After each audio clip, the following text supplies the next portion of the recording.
was a view that it included in its 2022 submission to be included in the list of 100 top employers published by Stonewall. I find this whole obsession with Stonewall really odd. I feel like it permeates so many aspects of society, whether it's education in schools, whether it's policies within the workplace and beyond.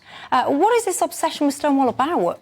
Well, I mean, Stonewall was historically and previously, a serious organisation that was set up for a particular political and civil rights purpose. That's right. And it's now become essentially a money-making racket. The way in which Stonewall runs its kind of rankings, which corporations and businesses and institutions and all kinds of organisations can sign up to, is that they look through your, HR documents and they say, this is too full of mum and dad and boy and girl and all these very, very evil terms. Go away and fix it and come back to us and we'll fund us and we'll give you lots of training. We'll bring all your employees in and we'll lecture them about how you need to be gender neutral everything. And then come back, show us what you've done and we'll give you a big gold star. And that basically is how Stonewall functions at the moment. And there are other charities and organisations that do similar things around race or sexism or things like that.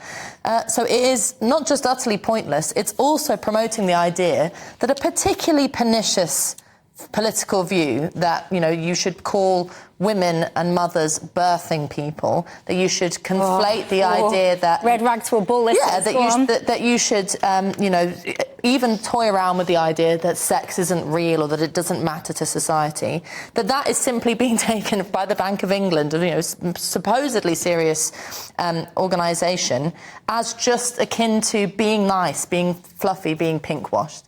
I think that's a real problem. It seems like, there can't be any serious adults left at the Bank of England if they think that doing this kind of stuff makes any sense to your average person with a bank account.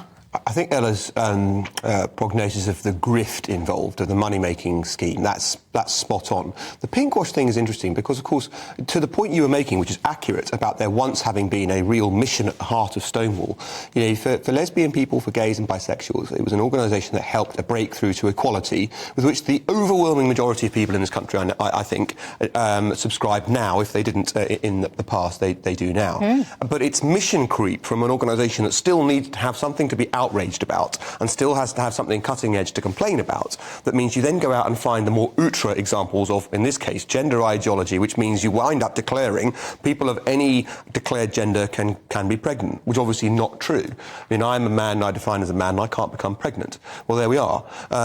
The other thing that you'll get cancelled. The first thing that gets cancelled actually isn't me; it's women. It's the notion that there is such a thing as a woman, and we should be able to say that an adult human female is what a woman is. That's what gets cancelled first. I get cancelled second. They're after the women, really. I'm just in the way when I talk about these things.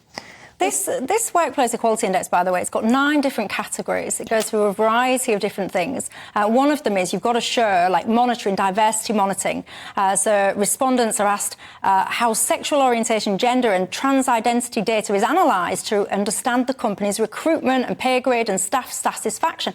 Well, I don't mean to be funny. If I went for a job interview and halfway through, the person interviewing me said to me in a roundabout way, who do you sleep with, men or women? I would find that damn right weird, offensive and categorically wrong. But yet these companies are expected to correct it, collect that information to be forward-thinking. Policies and benefits, for example, an organisation's got to show how its trans-inclusive policies stretch to things like private health insurance, and on it goes leadership. How do senior managers show understanding of and support for LGBT plus inclusion, and how all managers make LGBTQ plus inclusion part of their day-to-day jobs.